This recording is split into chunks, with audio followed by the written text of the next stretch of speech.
Hello, मैं ममता चौहान फिर से अपने यूट्यूब चैनल पर आपका स्वागत करती हूँ और आशा करती हूँ कि आप सब अच्छे होंगे, स्वस्थ होंगे। आगे बातें न करते हुए अपने टॉपिक को आते हैं। और आज का टॉपिक फिर से हमारा हिंदी व्याकरण है। और हिंदी व्याकरण हमारे जो बोर्ड के बच्चे हैं, हमारे विशेषकर इंटर के जो बच्चे हैं उनके लिए है ये वाली वीडियो। और कल भी हमने जो वीडियो डाली थी वो भी इंटर के बच्चों के लिए थी, तो विशेषकर। और आज का टॉपिक, कल हमने छंद पढ़ा दिया था, मतलब एग्जाम में आता कौन कौन सा व्याकरण है, छंद पढ़ा दिया था और शुद्ध अशुद्ध बता दिए थे। और एक शब्दों के दो अर्थ जो आते हैं लिखने के लिए वो बताए थे। इसके बाद छंद हमने दोहा बताया था, तो कुंडलिया छंद कहाँ होता है। कुंडलिया छंद भी आता है और दोहा छंद भी आता है। क्वेश्चन आता है दोहा अथवा कुंडलिया छंद की परिभाषा उदाहरण सहित लिखिए। तो कुंडलिया छंद कहाँ होता है। कुंडलिया छंद में ये जो छंद है विषम सम्मात्रिक छंद, इसका जो निर्माण हुआ है दोहा और रोले से मिलके हुआ। और इसके 6 चरण होते हैं और प्रत्येक चरण में 24 मात्राएं होती हैं। तो इसलिए इसे संयुक्त छंद कहा जाता है, क्योंकि ये 2 छंदों से मिलकर बना है। और मैंने इसका उदाहरण भी लिख रखा है। प्रत्येक चरण में 24 मात्राएं आएंगी। और 2 जो चरण है इसके पहले वाले जो चरण है 2, ये हमारे दोहे छंद से लिए गए हैं। और नीचे के ये जो 4 चरण हैं ये हमारे रोले छंद से लिए गए हैं। ठीक है, तो प्रत्येक चरण में इसकी 24 मात्राएं होती हैं।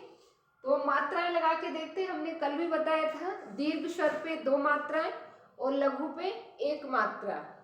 और एक और जैसे अनुस्वार या अनुनासिक है, जैसे अंक की बिंदी लगी है तो वहां पे 2 मात्राएं लगती हैं।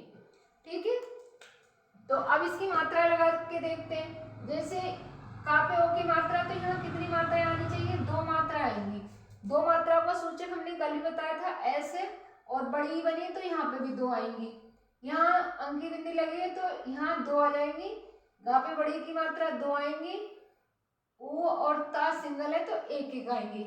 ना पे 1 आएगी क्योंकि ना सिंगल है। और हा पे बड़ी की मात्रा है तो 2 आएंगी, यहाँ 2 आएंगी। यहाँ पे भी 1 आएगी, यहाँ 2 आएंगी और यहाँ पे भी 2 आएंगी।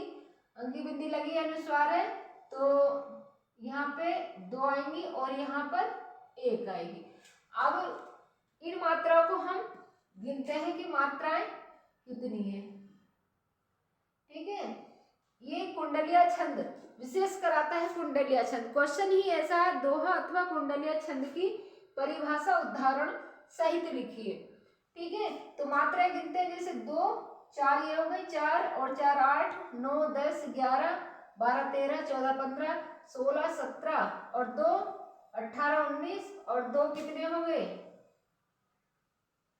19 20 21 और 21 और 3 24। यानी कि ये मात्राएं हमारी इस चरण में 24 बिल्कुल। तो ये हमारी मात्राएं यहाँ पे 24 है। पहले चरण में भी 24 है।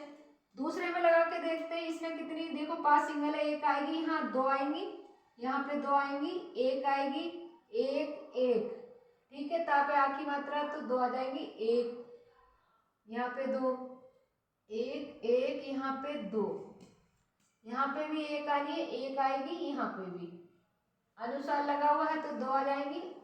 अब इनको काउंट करके देखते हैं कितनी है, 3 यानी 6 7 8 9 10 11 12 13 14 15 16 17 18 19 20 21 21 और 3 यहाँ पे भी 24।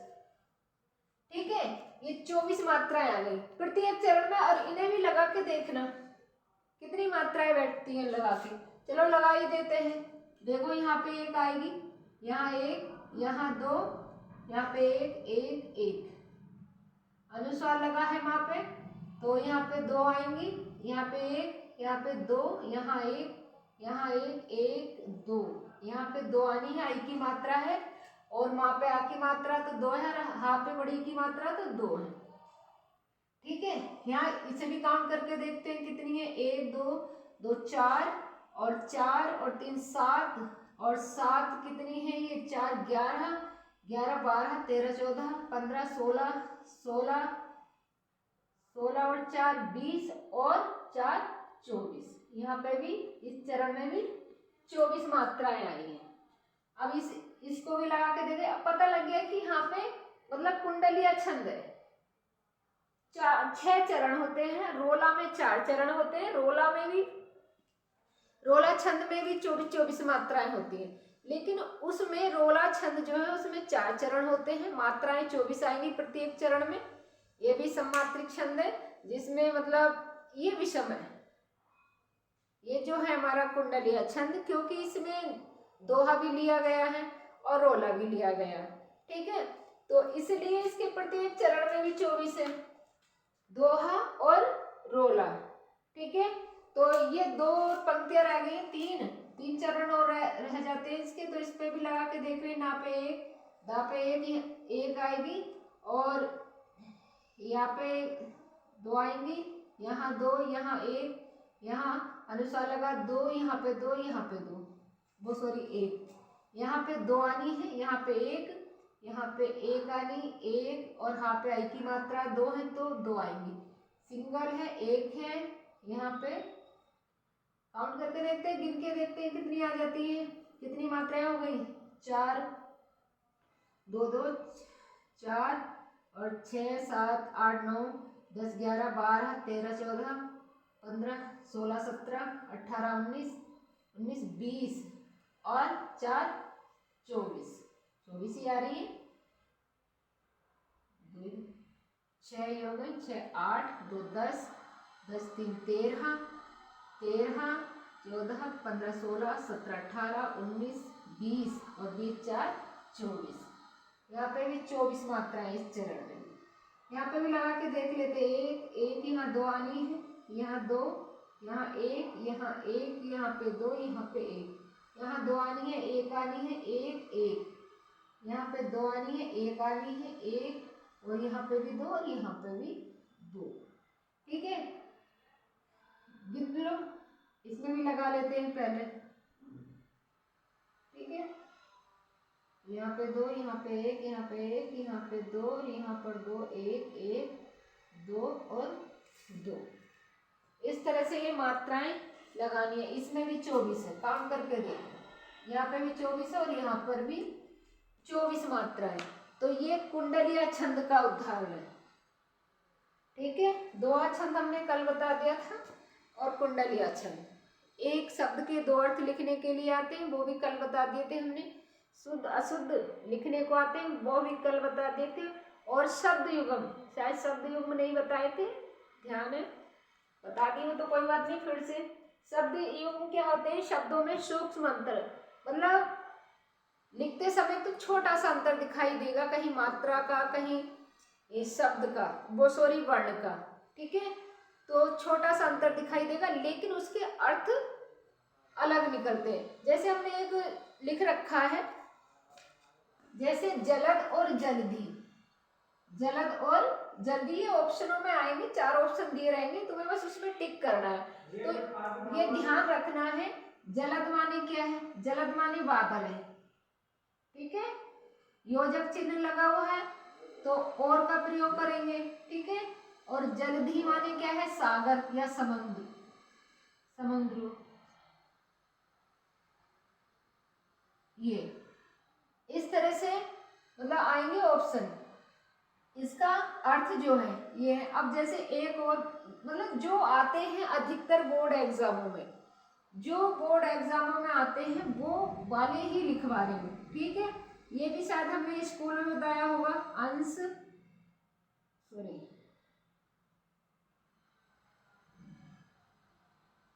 अंश अंशु, ठीक है। इसका क्या अर्थ है, मतलब इनका अर्थ क्या है, सिर्फ इसमें मात्रा में मात्रा लगी हुई ना, तो लिखने में सेम लग रहे हैं, दिखने में भी, ठीक है। मात्रा लगी है, अंश माने क्या है, सबको पता है, भाग है या हिस्सा है, ठीक है। अब अंशु और जहाँ योजक चिन्ह है तो वहां और का प्रयोग करेंगे, और लिखा हुआ ही आएगा क्वेश्चन पेपर में, फिर तुम्हें उसमें सिलेक्ट करना है कौन सा सही है कौन सा गलत है। देखो अब मैं तुम्हें बता ही दूं आएगा कैसे, वैसे पता होना चाहिए सब बच्चों को। अब ये है, ठीक है। मतलब सही बताइए, इसमें से आएगा शब्द युगम। तो पहला ऑप्शन जैसे दे दिया, बादल और पानी, ठीक है। दूसरा ऑप्शन दिया है सागर और बादल, ठीक है। थर्ड ऑप्शन दिया है बादल और समुद्र, समुद्र। फोर्थ वाला ऑप्शन नहीं लिखवा रहे, ठीक है। इस तरह से ऑप्शन आएंगे, तुम्हें बस उसका ध्यान रखना कि इसका क्या, ये नहीं कि बादल जलद ये तो ये वाला लगा दो, ठीक है। उल्टा भी करके दे रखा है, लेकिन जो चीज पहले जिसका अर्थ है जलद है तो जलद बादल ये लिख रहा शुरू में, ठीक है। ये योजक चिन्ह का और आ गया। और जल्दी, जल्दी माने सागर होता है यार। तो हमारा जो इसमें तीसरा ऑप्शन है ये वाला सही है, ठीक है। तो ये वाला सही, इस तरह से आएंगे। ऐसे एक और दूसरा, जैसे अंश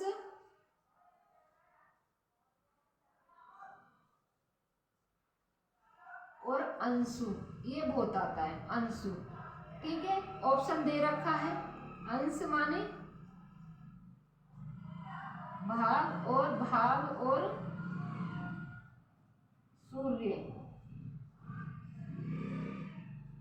सेकंड ऑप्शन दे रखा है सूर्य और भाग, ठीक है। थर्ड ऑप्शन दे रखा है इसमें भाग और किरण, ठीक है, किरण। दूसरा, ठीक है। इसमें दे रखे हैं ये तीन ऑप्शन, तो इसमें कौन सा सही है, इस तरह से पेपर में आएंगे, 2 नंबर के आएंगे ये बस, ठीक है। ये 2 नंबर के आएंगे। पता, अंश माने सबको पता है भाग है, ठीक है। और अंशु माने क्या है, अंशु, अंशु माने होता है, बच्चे लिख देते हैं अंशु माली।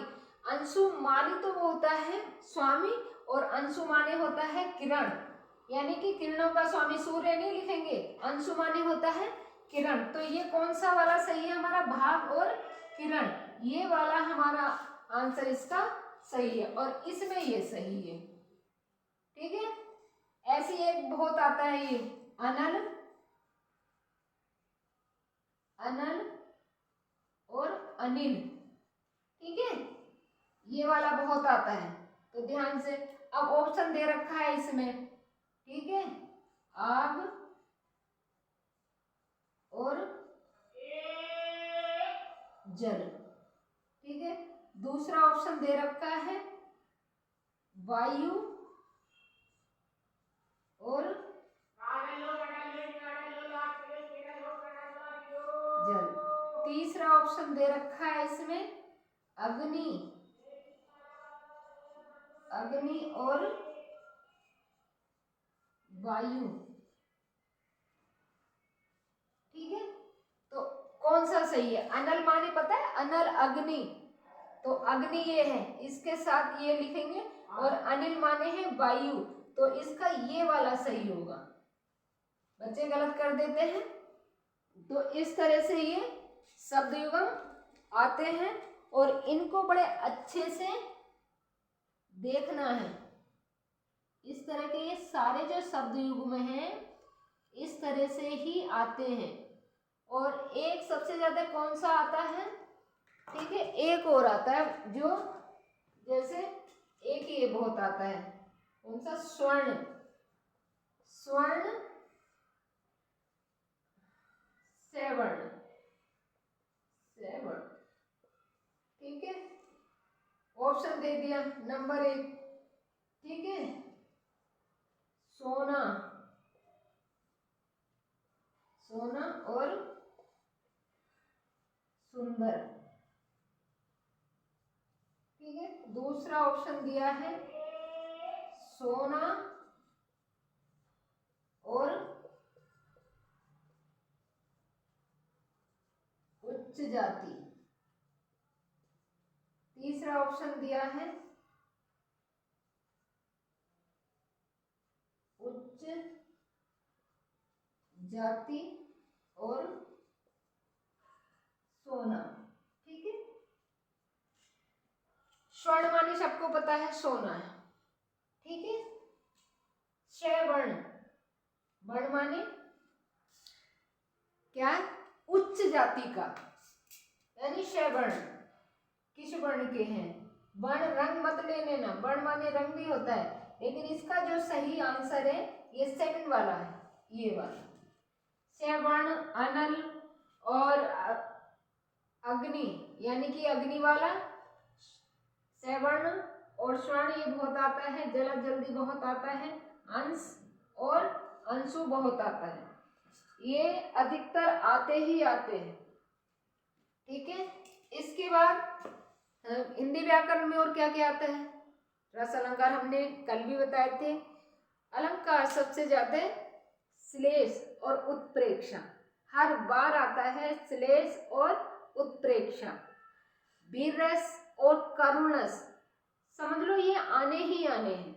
तो रस और अलंकार हमने पहले भी समझाए हैं अपनी वीडियो में, हमारी जो पीछे वाली वीडियो है उन्हें देख लेंगे, उदाहरण सहित परिभाषा सहित बहुत अच्छे से समझाए हैं, तो उन वीडियो को देखेंगे।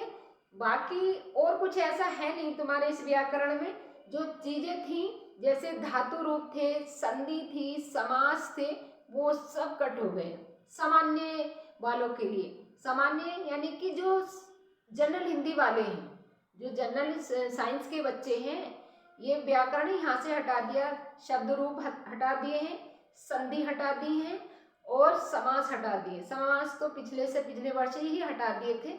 ठीक है, और उसकी जगह क्या दिया है, अब दिया है अपठित गद्यांश। अपठित गद्यांश क्या होगा, वो एक कहानी दे दी जाएगी, एक गद्यांश दे दिया जाएगा, उसे पढ़कर और क्वेश्चन दे दिए जाएंगे, उसमें से क्वेश्चनों के आंसर लिखने। अपठित गद्यांश का मतलब ही होता है कि जो पढ़ा नहीं है और वहीं पढ़कर उसके आंसर लिखने हैं। ठीक है, आज के लिए इतना ही, और बच्चे अच्छे से तैयारी करें। अब ज़्यादा टाइम नहीं है एग्जामों का, प्रैक्टिकल शुरू होने वाले हैं, प्री बोर्ड शुरू होने वाले हैं इंटर हाई स्कूल के, तो लग जाइए अपनी तैयारी में। फिलहाल आज के लिए इतना ही, और बाकी जो जिस बच्चे को पढ़ना है तो कमेंट में हमें बता सकते हैं कौन सा टॉपिक पढ़ना है। फिलहाल ये व्याकरण में इतना ही आना है। और क्या, एक पत्र आता है, जैसे अपने मोहल्ले गली सफाई के लिए नगर पंचायत के अध्यक्ष को एक प्रार्थना पत्र लिखिए, इस तरह का पत्र याद कर लेंगे। ठीक है, आज के लिए इतना ही, और फिर मिलते हैं अगली वीडियो में। जय हिंद।